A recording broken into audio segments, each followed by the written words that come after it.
Aduh, kalah lagi, apa dah jadi dengan skuad Ramang? Di awal laga tim Juku Eja langsung mendominasi penguasaan bola sejak awal laga. Namun sejumlah kesempatan yang dilancarkan Wiljan Pluim dan Yakob Sayuri masih sulit menembus pertahanan Persik.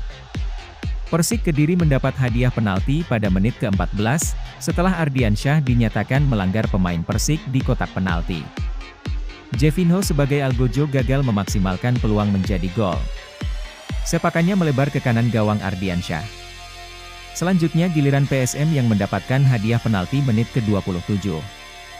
Wasit menunjuk titik putih setelah Yakob Sayuri diganjar di kotak penalti. Yuran Fernandes sebagai Algojo sukses memaksimalkannya menjadi gol. Skor 1-0 untuk PSM. Hingga babak pertama berakhir, sejumlah peluang yang tercipta belum berbuah gol.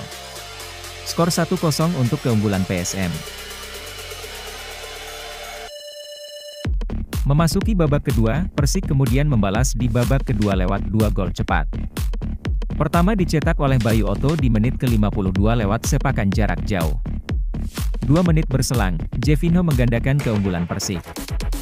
Jevinho sukses mengelabui Erwin Gutawa sebelum melepaskan sepakan ke gawang Ardiansyah. Tertinggal, PSM coba membalas dengan melancarkan serangan cepat. Yuran Fernandes sempat mendapat peluang, namun peluang di depan gawang Persik lebih dulu dianggap pelanggaran oleh wasit. Pergantian pemain oleh PSM Makassar, belum bisa mengubah keadaan. Serangan demi serangan dilancarkan PSM Makassar ke gawang Persik Kediri, namun belum bisa menyamakan kedudukan. Memasuki menit akhir laga, PSM Makassar belum bisa menyamakan kedudukan sehingga wasit meniup fluitnya tanda akhir babak kedua. Kekalahan PSM Makassar dari Persik merupakan kekalahan kedua di kandang PSM Makassar Stadion B.J. Habibie.